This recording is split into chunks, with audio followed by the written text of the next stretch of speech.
Aku adalah seorang janda yang bekerja di Australia. Majikanku, dia selalu menatapku dengan tatapan yang tidak pantas, dan kadang sering mencolekku. Awalnya aku menepisnya. Tapi lama-lama kok enak juga ya?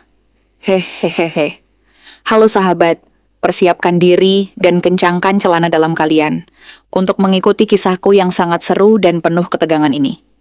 Namun sebelum lanjut ke ceritanya, bagi sahabat yang belum subscribe, di-subscribe dulu ya.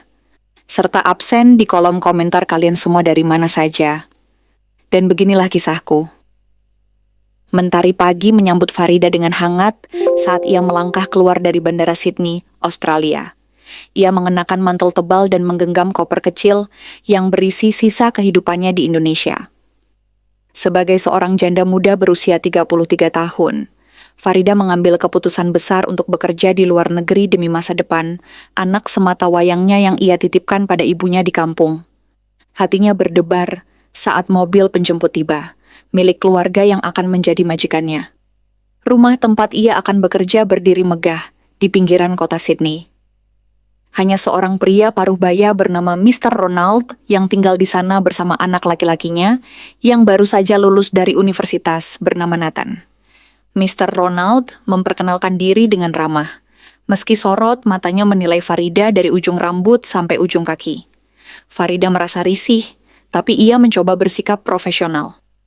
Hari-hari awal berjalan cukup tenang. Farida bekerja dengan rajin, membersihkan rumah, memasak, bahkan sesekali menemani Mr.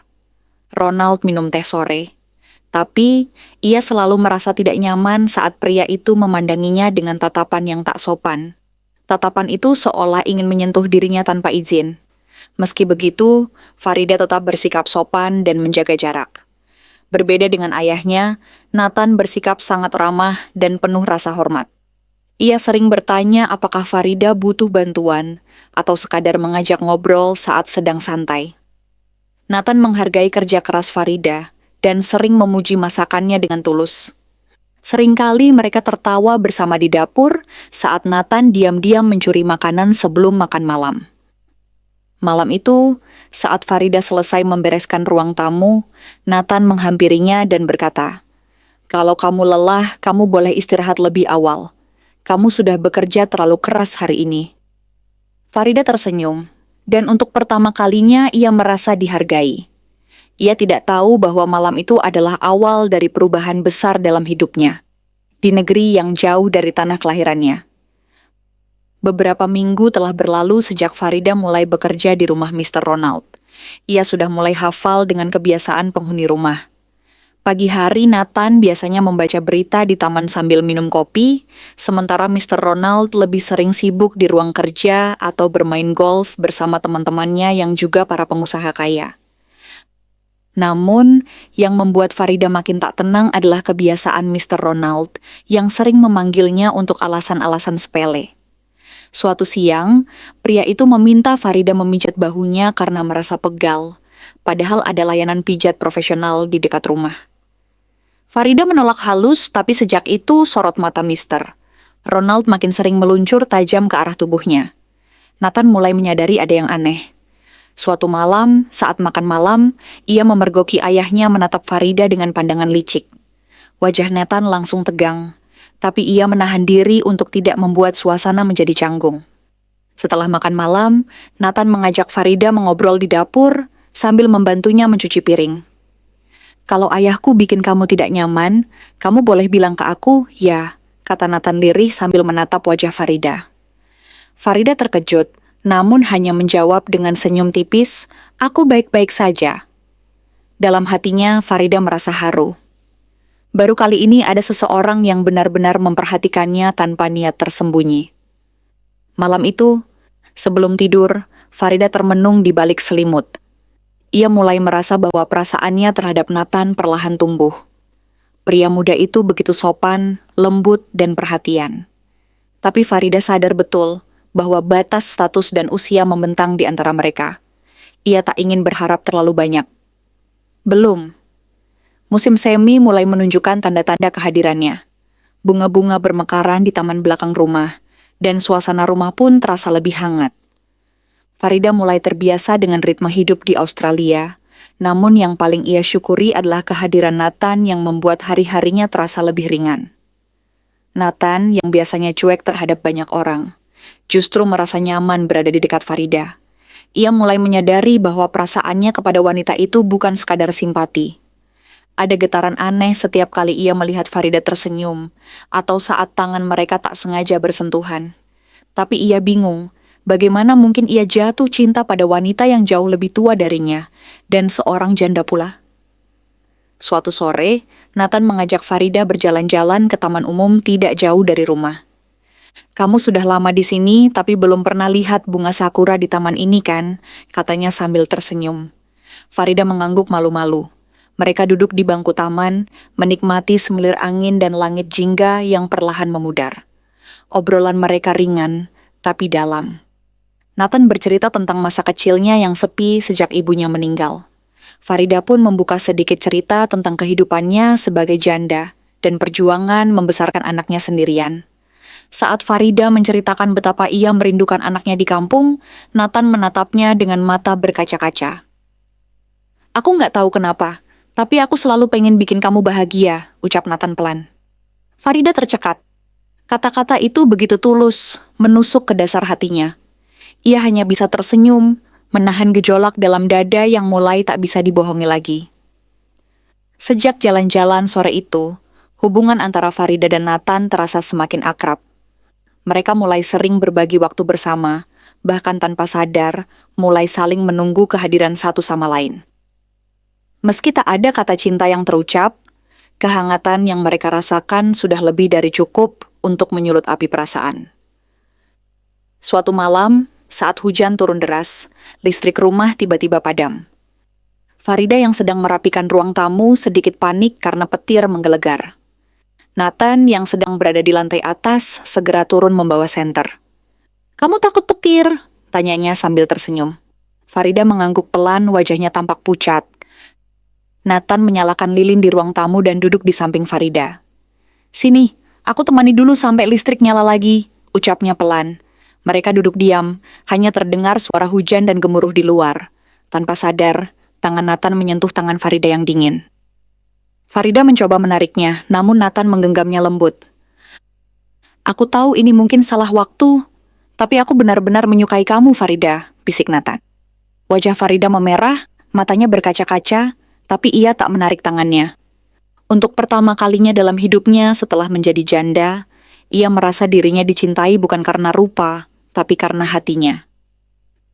Namun di balik pintu kamar yang sedikit terbuka, seseorang memperhatikan mereka dalam diam. Mr. Ronald berdiri dalam gelap, wajahnya penuh curiga. Tatapan matanya dingin dan penuh tanya. Ia mulai merasa ada yang tidak beres antara pembantunya dan putranya sendiri. Sejak malam itu, Mr. Ronald mulai memperhatikan gerak-gerik Farida dan Nathan dengan lebih teliti. Setiap kali mereka berbicara atau tertawa bersama, ia memicingkan mata. Meski belum punya bukti nyata, nalurinya mengatakan ada sesuatu yang lebih dari sekadar hubungan antara majikan dan pembantu. Pagi harinya, Mr. Ronald memanggil Farida ke ruang kerja. "Kamu sudah betah kerja di sini, Farida?" tanyanya sambil mengamati wajah Farida dengan pandangan tajam. Farida mengangguk sopan. "Alhamdulillah, saya sangat bersyukur bisa bekerja di rumah ini, Pak." Ronald menyunggingkan senyum tipis, lalu berkata, "Jangan lupa, kamu hanya pembantu di sini. Jangan terlalu dekat dengan hal yang bukan urusanmu." Perkataan itu seperti tamparan halus. Farida menunduk dan keluar dari ruangan dengan perasaan tidak enak. Ia mulai merasa bahwa Mr. Ronald mulai mencurigainya, dan itu membuatnya gelisah. Sementara itu, Nathan makin sering mencari alasan untuk membantu Farida di dapur atau berbagi cerita di teras rumah, seolah tak peduli pada tatapan ayahnya. Malam harinya, Nathan dan Farida duduk di taman belakang rumah. "Aku merasa ayah mulai curiga," kata Nathan lirih. Farida menatapnya khawatir. "Kita harus hati-hati, Nathan. Aku nggak mau kamu punya masalah karena aku." Nathan menggenggam tangan Farida erat. "Aku nggak peduli. Aku cuman nggak mau kehilangan kamu." Tanpa mereka sadari, malam itu Mr. Ronald berdiri di balik tirai jendela ruang kerja, menyaksikan semuanya. Sorot matanya tajam dan penuh amarah. Ia merasa dikhianati oleh wanita yang ia inginkan, dan oleh darah dagingnya sendiri. Sejak menyaksikan kedekatan Farida dan Nathan di taman belakang, amarah Mr. Ronald semakin membara. Ia merasa seperti kehilangan kendali atas rumahnya sendiri. Dalam pikirannya, Farida adalah miliknya. Wanita cantik dan lemah yang seharusnya tunduk padanya, bukan justru jatuh ke pelukan putranya sendiri. Keesokan harinya, Mr. Ronald bersikap sangat berbeda. Ia lebih sering berada di rumah, mengawasi segala aktivitas Farida, dan bahkan menghalangi Nathan untuk berbicara lama-lama dengan sang pembantu. Suasana rumah menjadi dingin dan tegang. Farida pun semakin waspada, terutama saat Mr. Ronald mulai mencari-cari alasan agar bisa berduaan dengannya. Malam itu, Farida sedang berada di kamarnya, mengenakan piyama sederhana dan hendak tidur.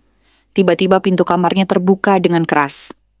Mr. Ronald berdiri di ambang pintu dengan wajah merah, napas berat, dan tatapan buas. "Aku tahu kamu suka main api, Farida. Sekarang giliran aku," ucapnya sambil melangkah masuk perlahan. Farida terkejut dan panik. "Pak Ronald, jangan, ini nggak benar. Saya bukan wanita seperti itu." Teriaknya ketakutan, tapi Mr. Ronald terus mendekat, memaksa, tangan kasarnya meraih pergelangan tangannya. Dengan sisa tenaga dan rasa takut, Farida berteriak sekuat tenaga, "Tolong, Nathan, tolong aku!" Tak butuh waktu lama, Nathan berlari menuju kamar Farida dan mendobrak pintu. Melihat ayahnya dalam posisi memaksa Farida, amarah Nathan meledak. "Ayah, berhenti!" Ia menarik tubuh Ronald dan mendorongnya ke belakang. Perkelahian pun pecah malam itu. Di rumah yang selama ini tenang, kini berubah menjadi ladang pertarungan antara nafsu dan cinta.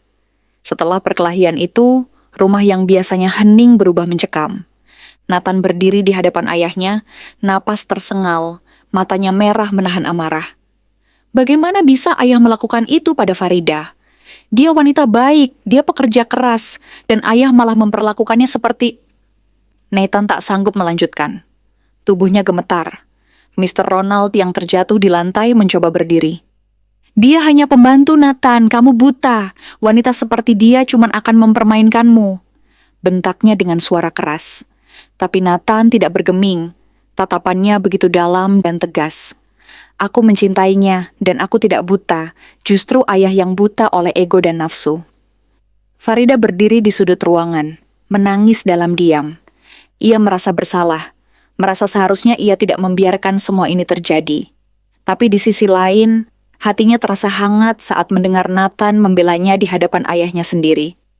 Tak ada yang pernah melakukan itu untuknya seumur hidup. Malam itu Nathan mengemasi barang-barangnya. "Aku akan pergi bersama Farida. Kalau ayah tidak bisa menerima hubungan kami, maka kami akan pergi." Mr. Ronald menatapnya dengan mata menyala, tapi tidak berkata sepatah kata pun.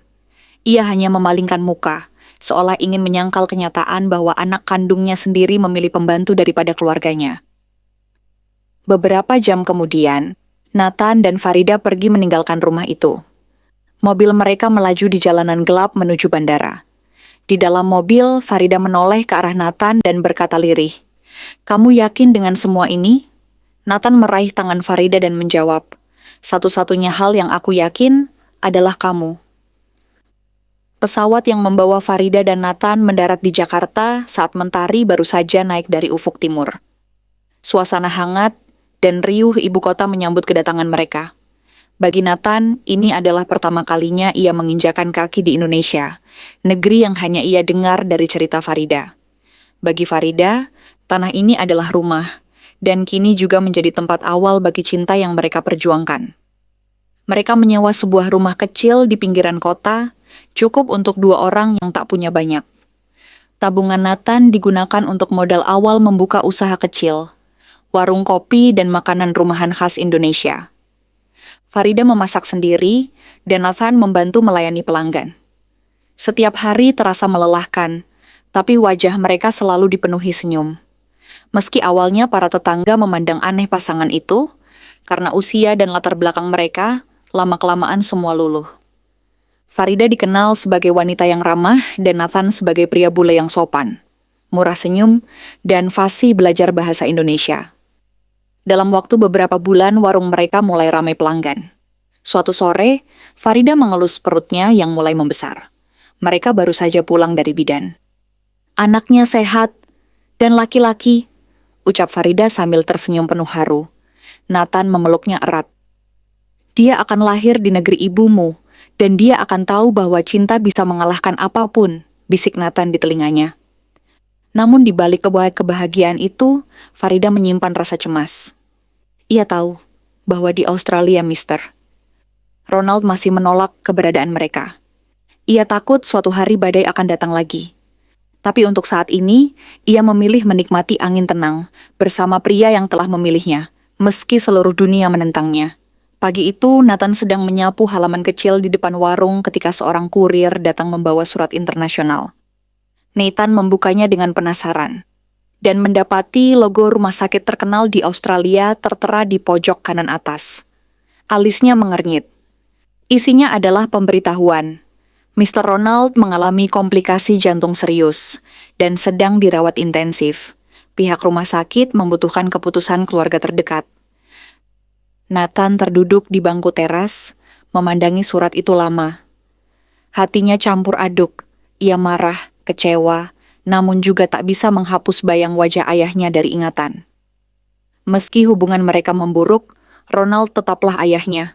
Ia menggenggam surat itu erat, lalu masuk ke dalam rumah dan menyerahkannya pada Farida. Farida membaca surat itu perlahan. "Kamu mau ke sana?" tanyanya dengan nada lembut. Nathan terdiam. "Aku nggak tahu. Bagian dari diriku ingin menjenguk, tapi bagian lain belum bisa memaafkannya." Farida menggenggam tangan Nathan. "Terkadang, bukan soal siapa yang salah, tapi tentang siapa yang pertama memilih untuk memaafkan." Beberapa hari kemudian, setelah diskusi panjang dan persiapan matang, Nathan memutuskan kembali ke Australia. Farida yang sedang hamil tidak bisa ikut karena kondisi kehamilan sudah memasuki bulan ke-8. Meski berat, Farida mendukung penuh kepergian Nathan. "Temui dia, bawa damai, dan kembali dengan hati yang utuh," ucapnya sambil menahan air mata di bandara. Di dalam pesawat, Nathan menatap awan dari jendela sambil menggenggam foto kecil Farida yang selalu ia simpan di dompet. Ia tahu, perjalanan kali ini bukan hanya tentang ayahnya, tapi juga tentang menyelesaikan luka masa lalu agar ia bisa benar-benar memulai masa depan bersama wanita yang ia cintai. Suasana rumah sakit di Sydney terasa sunyi saat Nathan melangkah masuk. Bau antiseptik dan suara mesin monitor membuat hatinya berat. Seorang perawat membimbingnya menuju ruang perawatan intensif. Di balik pintu kaca, Nathan melihat ayahnya terbaring lemah, dengan selang infus dan alat bantu napas. Sosok yang dulu keras, kini tampak rapuh dan renta.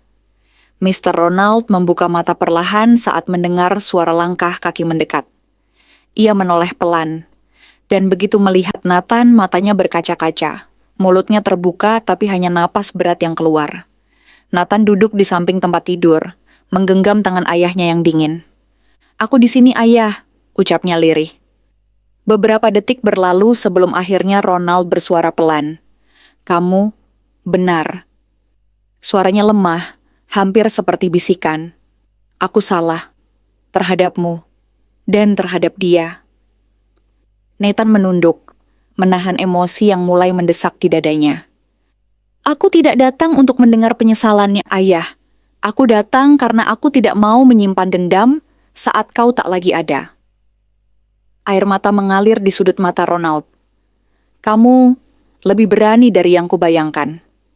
Lalu ia menambahkan dengan suara lirih, "Jaga dia, jaga keluargamu. Kamu laki-laki yang lebih baik dariku." Kata-kata itu seperti beban yang terangkat dari dada Nathan.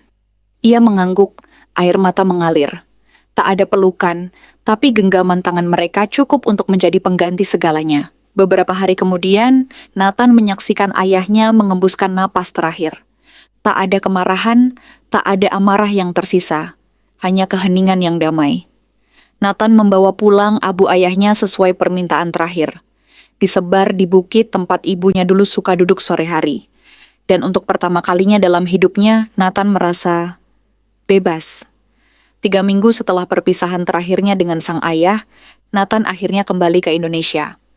Wajahnya terlihat letih, Namun senyumnya mengembang begitu melihat Farida berdiri menunggunya di bandara, dengan perut yang kini benar-benar membulat.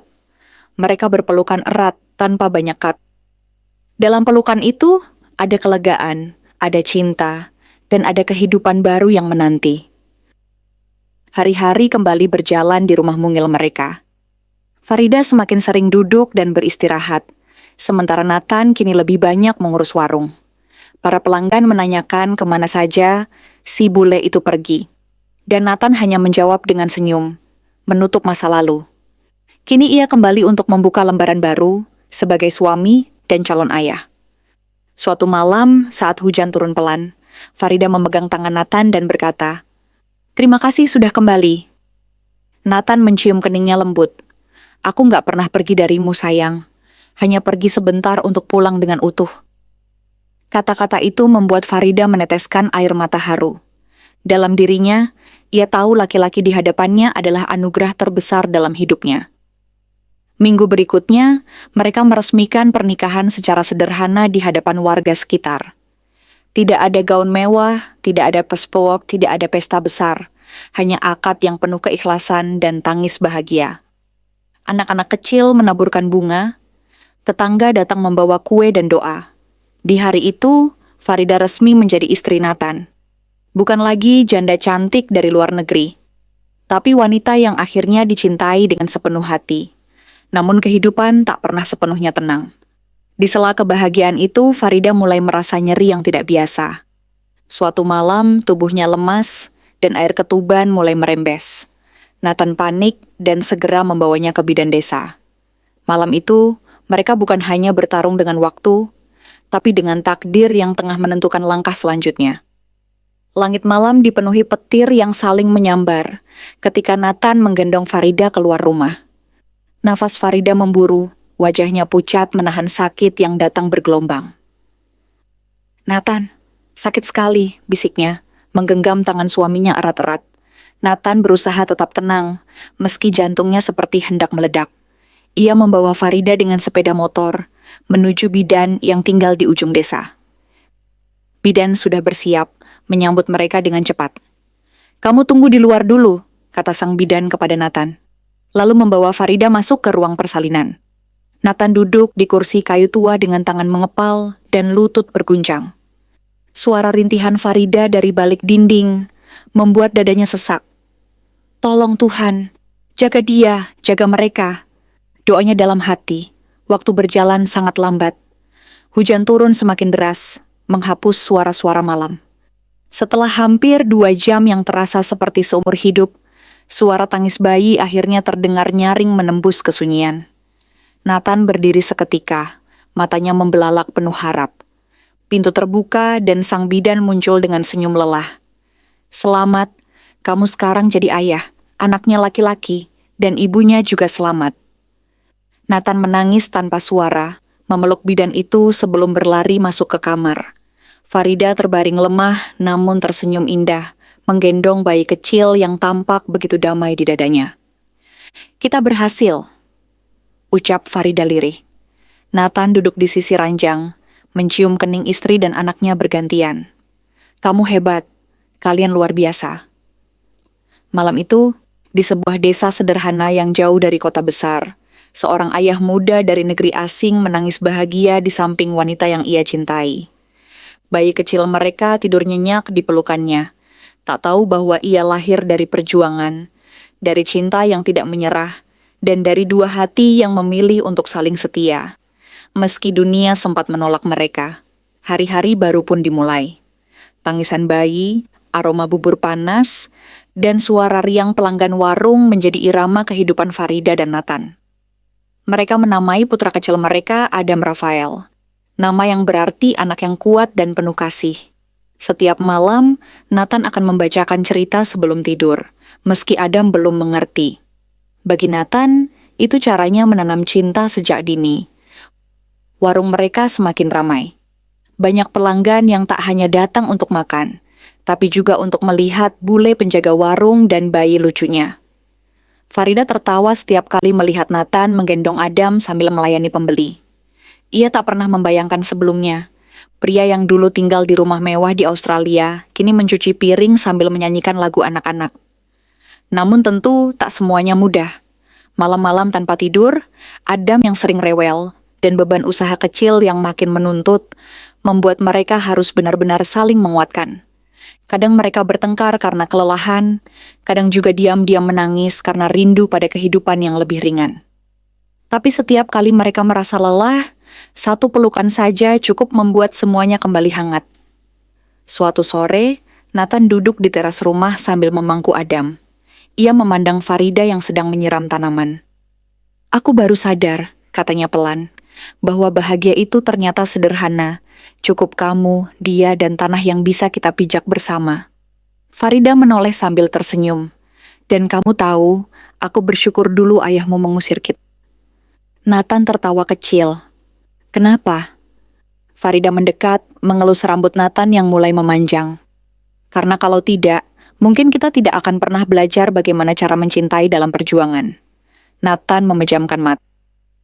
Ia tahu, di tempat terpencil ini, di rumah kecil mereka, ia sedang menjalani kehidupan yang sepenuhnya nyata. Pagi itu hujan baru saja berhenti ketika sebuah mobil hitam berhenti di depan warung sederhana milik Nathan dan Farida. Dari dalamnya turun seorang wanita paruh baya berpenampilan rapi, mengenakan kacamata hitam dan jas elegan. Nathan yang tengah menyapu halaman menatap tamu itu dengan bingung, lalu tercengang saat wanita itu membuka kacamatanya. "Lydia?" gumam Nathan, nyaris tak percaya. Lydia adalah adik tiri Nathan, putri dari istri kedua Mr. Ronald, yang tinggal di kota lain. Mereka memang tidak terlalu dekat, tapi Lydia selalu baik padanya sejak kecil. Farida keluar dari rumah sambil menggendong Adam, ikut terkejut saat Nathan menyebut nama tamu itu. "Aku tahu kamu tinggal di sini dari pengacara ayah kita," kata Lydia sambil duduk. "Dan aku datang bukan untuk mempermasalahkan apapun. Aku hanya ingin menyampaikan sesuatu. Soal warisan." Nathan terdiam. Kata itu seperti petir di siang bolong. Ia sudah lama tak memikirkan soal harta, apalagi setelah memilih hidup sederhana di Indonesia. Lydia melanjutkan, "Sebelum meninggal, ayah menulis surat wasiat. Setengah hartanya dia berikan padamu, tapi dengan satu syarat." Nathan menatap Lydia tajam. "Syaratnya, kamu harus kembali tinggal di Australia dan mengurus bisnis keluarga." Suasana berubah hening. Farida menatap Nathan, sementara Adam tertidur di gendongannya. Nathan menunduk, pikirannya bergejolak. Tawaran itu berarti rumah, masa depan yang lebih mapan untuk keluarganya. Tapi ia tahu, keputusan itu bukan hanya soal uang. Itu tentang apakah ia siap kembali menjejak tanah yang dulu menolaknya, dan membawa cinta yang pernah diusir oleh dunia itu kembali ke tempat semuanya bermula. Malam itu, suasana rumah kecil mereka sunyi, tak biasa. Nathan duduk di depan jendela, menatap hujan yang turun perlahan. Di pangkuannya, surat wasiat dari sang ayah terlipat rapi. Di belakangnya, Farida berdiri sambil menggendong Adam yang baru saja tidur. "Kamu kelihatan bingung," ucap Farida pelan, suaranya lembut menenangkan. Nathan menoleh, menatap istrinya dengan mata yang berkabut. "Aku nggak pernah minta warisan, tapi kalau aku tolak, bisnis itu akan jatuh ke tangan orang asing. Itu perusahaan keluarga. Tapi kalau aku terima, aku harus kembali ke sana." Ia menarik napas panjang. "Dan aku nggak tahu apakah kamu dan Adam cocok hidup di sana." Farida duduk di samping Nathan, memegang tangannya erat. "Aku bukan takut pada Australia, Nathan. Aku hanya takut kita kehilangan yang membuat kita bertahan selama ini." Nathan menatapnya dalam, "Apa itu?" Farida tersenyum. Kesederhanaan, ketulusan, dan cinta yang lahir dari susah payah, bukan dari kemewahan. Keesokan harinya, mereka duduk berdua di depan warung yang masih sepi. Nathan memandang jauh ke jalanan, lalu berkata, "Aku tidak akan menyerah pada apa yang sudah kita bangun. Tapi aku juga tak ingin Adam tumbuh tanpa tahu siapa kakeknya, dan tanpa warisan yang bisa membantunya kelak." Farida terdiam, lalu mengangguk perlahan. Mereka pun mengambil keputusan besar. Akan ke Australia sementara waktu untuk menyelesaikan urusan warisan, menata ulang bisnis peninggalan ayah Nathan, namun tetap mempertahankan rumah kecil mereka di Indonesia. Sebab bagi mereka, rumah itu bukan sekadar tempat tinggal, tapi tempat cinta mereka tumbuh dari luka. Langit Sydney cerah saat pesawat yang ditumpangi Nathan, Farida, dan Adam mendarat. Nathan menggandeng tangan Farida erat saat mereka melangkah keluar bandara. Kota yang dulu penuh luka kini tampak berbeda, atau mungkin hati mereka yang sudah berubah. Farida menggendong Adam yang kini tumbuh aktif. Matanya menatap gedung-gedung tinggi dengan penasaran. Lydia menyambut mereka di pintu rumah keluarga. Ayah sudah tidak ada, tapi kenangannya masih tersisa di sini, ucapnya sambil membuka pintu. Rumah megah itu sepi, dingin, dan penuh bayang masa lalu. Farida menggigil sejenak saat menatap lorong panjang rumah. Lorong tempat ia dulu pernah ketakutan dan ingin lari. Hari-hari pertama diisi dengan rapat bisnis, pengurusan dokumen warisan, dan pertemuan dengan para pengacara. Nathan menunjukkan kemampuan yang luar biasa. Ia memimpin rapat dengan tenang, membuat keputusan tegas, dan dalam hitungan minggu, reputasi perusahaan mulai membaik. Banyak orang terkejut. Anak muda yang dulu dianggap pemberontak, kini memimpin dengan wibawa. Sementara itu, Farida berusaha menyesuaikan diri. Ia menjaga Adam di rumah, namun sesekali ikut Nathan ke kantor, atau sekadar berjalan-jalan di taman tempat dulu mereka pertama kali bicara dari hati ke hati. Di tempat yang sama, Nathan berlutut dan berkata, "Aku akan menata semuanya, tapi begitu semua selesai, kita pulang." Farida tersenyum, lalu memeluk Nathan dari belakang. "Aku tidak peduli di mana kita tinggal, asalkan kamu tetap jadi kamu dan kita tetap jadi kita." Nathan mengangguk.